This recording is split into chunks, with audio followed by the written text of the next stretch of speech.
So with this understanding of what is a munkar, the Sheikh said that according to the scholars then, something which is munkar is, the scope of munkar is wider than the scope of haram. It's wider than the scope of prohibited matters. So everything that is haram is a munkar, but not everything that is munkar is haram. But something that, yes, so not everything that is munkar is haram, but the munkar is something which contradicts the natural sound state of the minds and the hearts and customs of society. So going into the hadith, the Prophet ﷺ says, whoever, he used the word man in Arabic, which is used to indicate whoever, which is a general word. It's not tied to a specific section of society. So whoever amongst you sees a munkar. So here everybody is made responsible. So you can't be like, for example, you see a thief going into a house or coming out of a house, and you say, okay, I don't have anything to do, I don't need to do anything because I haven't been made responsible as a policeman, and this is not my job, and this is nothing that I have to be worried about. Everybody's included, everybody in society is made responsible to try to do something if they see it. Then the second one is the word ra'a. Man ra'a minkum. Whoever amongst you sees a munkar. And this indicates that the observation has to be a direct observation with your eyes. You yourself, first hand, have to have experienced and seen this munkar, this undesired activity. Not that it was some rumor that you heard from a friend, of an uncle, of a relative, from the 5 cities, 500 kilometers away. It's something that you yourself have to have seen, and not based upon hearsay or rumors or things which have been sent to you in a letter and so on. So it's something you yourself firsthand have seen. And if it is based upon hearsay or rumors, then there's no requirement for you to change it.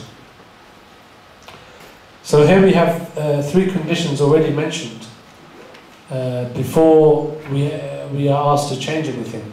So first of all, it has to be the phenomena that has happened has to be recognized as being undesirable, as being munkar, and we'll go into this in a little bit later in more detail.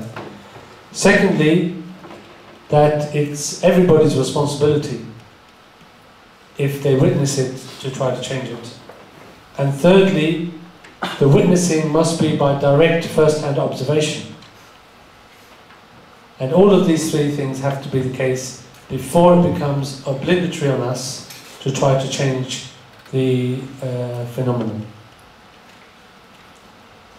And we have to, and when it comes to changing it, we have to change it into a better state. We don't change an undesirable situation into another undesirable situation, into another munkar, or into a worse munkar, a worse situation. We have to change it into a better situation, and that is described in Arabic as being from al-ma'ruf, something which is desired in society, something which a sound mind is attracted to.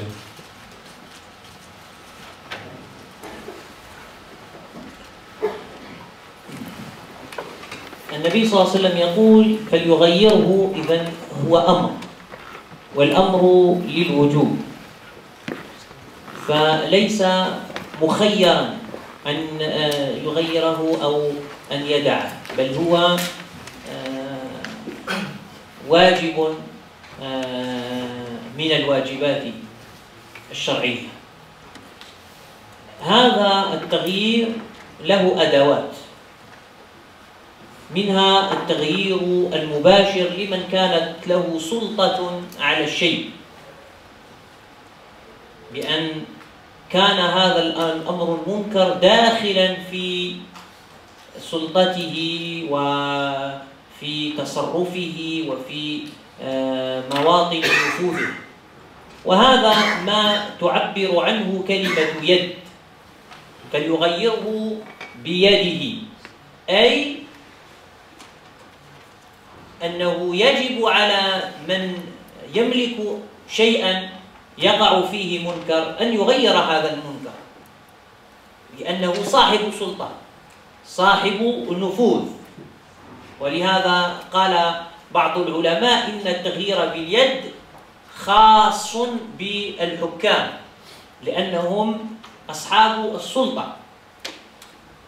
والأداة الثانية في فهمي هي متعلقة بمن ليست له سلطة مباشرة على الأمر المنكر، وإنما سلطته غير مباشرة، تكون بالاستشارة كحال المستشارين وكحال العلماء والخبراء وما إلى ذلك، ممن لهم تأثير غير مباشر في تغيير المنكر، وهؤلاء يلزمهم التغيير باللسان.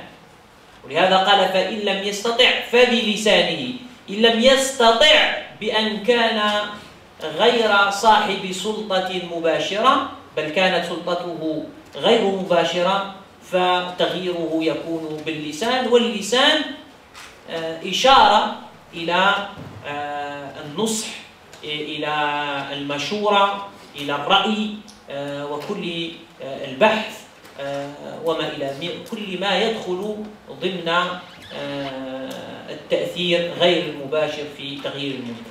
وأما من لا سلطة له مباشرة أو غير مباشرة، يعني عديم السلطة، فهذا تغييره يكون بالقلب، بأن لا يرضى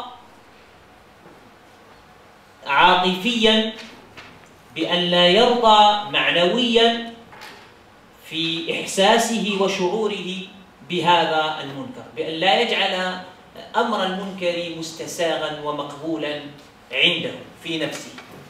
فعندما يرفض المنكر يكون قد أسهم في حدود ما يجب عليه في تغيير هذا المنكر. ولهذا هذه الدرجة قال لأن صاحبها ليست له سلطة، قال فيها النبي صلى الله عليه وسلم وذلك أدنى الإيمان، أي هو المرتبة الدنيا الأخيرة السفلى من مراتب الإيمان، أي ما يقتضيه إيمان الإنسان.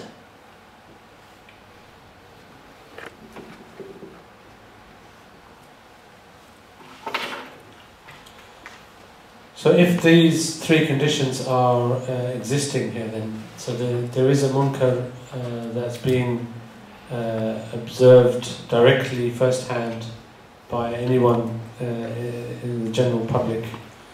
Then there's a command, an obligation to change it, and the verb, the imperative form of the verb is used in the Hadith to indicate that this is a command, and it becomes obligatory on all the Muslims.